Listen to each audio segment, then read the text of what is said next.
ada di tengah-tengah kita, lebih utama dari segala sesuatu. Menjelang akhir zaman. Sebab mereka telah mengatakan kepada kami, menjelang akhir zaman akan tampil pengejek-pengejek yang akan hidup menuruti hawa nafsu kefasikan mereka. Yudas 1 ayat 18. Sahabat Iktus yang dikasihi Tuhan, kondisi gereja menjelang akhir zaman berada di ujung tanduk penyesatan. Dalam situasi ini, gereja tidak dapat menghalangi hadirnya sang penyesat, tetapi dapat menjadikan kondisi ini sebagai batu loncatan untuk menumbuhkan iman, agar semakin kuat di dalam Yesus. Hanya gereja yang berdiri teguh dalam iman yang dapat menjangkau mereka yang sementara berjalan menuju kebinasaan. Surat Yudas mengingatkan kita tentang hal-hal yang telah diperingatkan sebelumnya. Tetapi kamu, saudara-saudaraku yang kekasih, ingatlah, penyesatan akan terjadi menjelang akhir zaman. Semua hal itu telah dikatakan sebelumnya oleh rasul-rasul Tuhan kita, Yesus Kristus. Oleh sebab itu, bila hal ini terjadi, janganlah menggoncangkan atau mengoyahkan imanmu itu, melainkan justru meneguhkannya. Perhatikanlah beberapa hal mengenai akhir zaman. 1. Menjelang akhir zaman akan tampil pengejek-pengejek.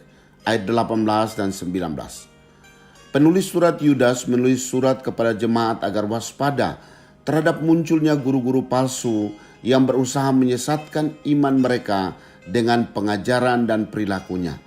Mereka telah menyalahgunakan kasih karunia Allah demi memuaskan hawa nafsu, mencemarkan tubuh, dan terang-terangan menyangkal bahwa Yesus Kristus adalah Tuhan. Ayat 4.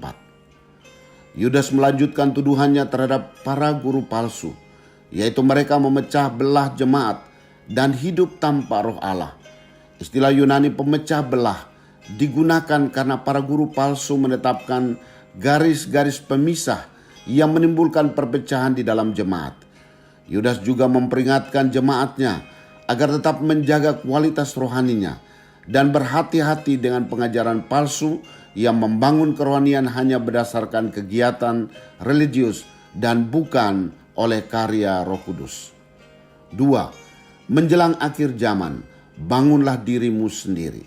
Ayat 20 sampai ayat 21. Membangun diri di atas dasar iman yang paling suci dimulai dengan langkah pertobatan sejati, yakni dengan percaya dan menerima Yesus sebagai Tuhan dan Juru Selamat. Mulai saat itu, Roh Kudus tinggal di dalam hati dan menuntun seseorang untuk membangun dirinya melalui doa yang dinaikkan kepada Allah. Hanya doa dalam pimpinan Roh Kudus yang sampai ke surga. Membangun diri dilanjutkan dengan tindakan memelihara iman di dalam kasih Allah. Nasihat ini dapat diartikan, teruslah mengasihi Allah, yang berarti tinggallah di dalam kasih-Ku. Bandingkan Yohanes 15 ayat 9. Ingatlah bahwa kasih membutuhkan pemeliharaan. Mengapa? Karena kasih kepada Allah sangat mudah menjadi pudar. Bandingkan Wahyu 2 ayat 4. Yudas menghubungkan kasih kepada Allah dengan menantikan kedatangan Kristus di akhir zaman. Karena semakin seseorang mengasihi Allah, maka ia semakin merindukan kedatangannya yang kedua. 3. Menjelang akhir zaman, tunjukkanlah belas kasihan. Ayat 22 dan 23.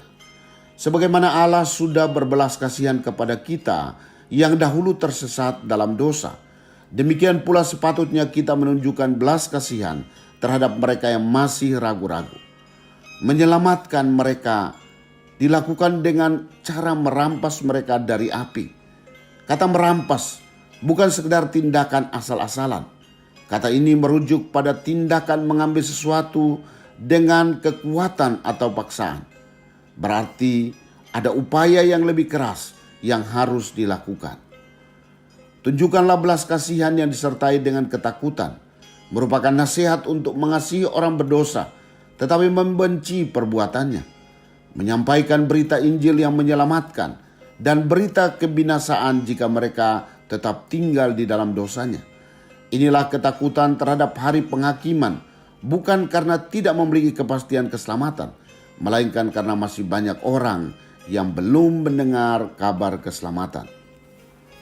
Sahabat Iktus, menjelang akhir zaman akan muncul guru-guru palsu dengan ajarannya yang menyesatkan.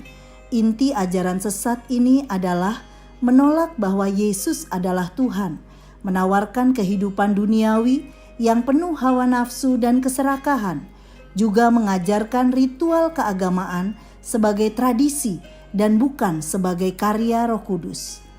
Sebagai pribadi yang telah memiliki Roh Kudus di dalam hati, maka saya harus terus membangun iman saya dalam doa oleh pimpinan Roh Kudus, memelihara iman saya dengan tetap mengasihi Tuhan lebih dari segala sesuatu, termasuk kecintaan saya terhadap hawa nafsu dunia ini.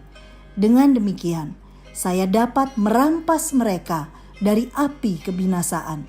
Saya akan terus mengupayakannya hingga kedatangan Yesus yang kedua.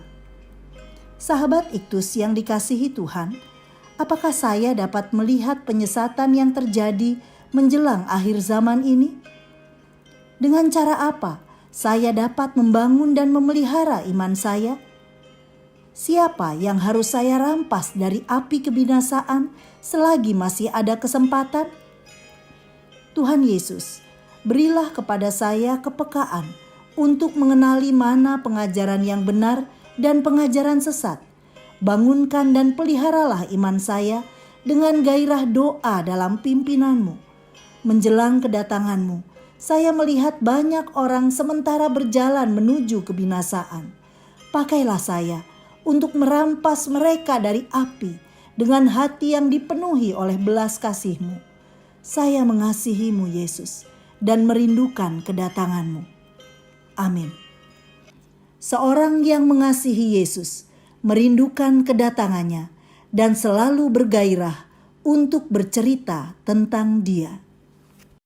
Kristus ada di tengah-tengah kita, lebih utama dari segala sesuatu. Kristuslah yang harus ku beritakan hingga datangmu Kristus.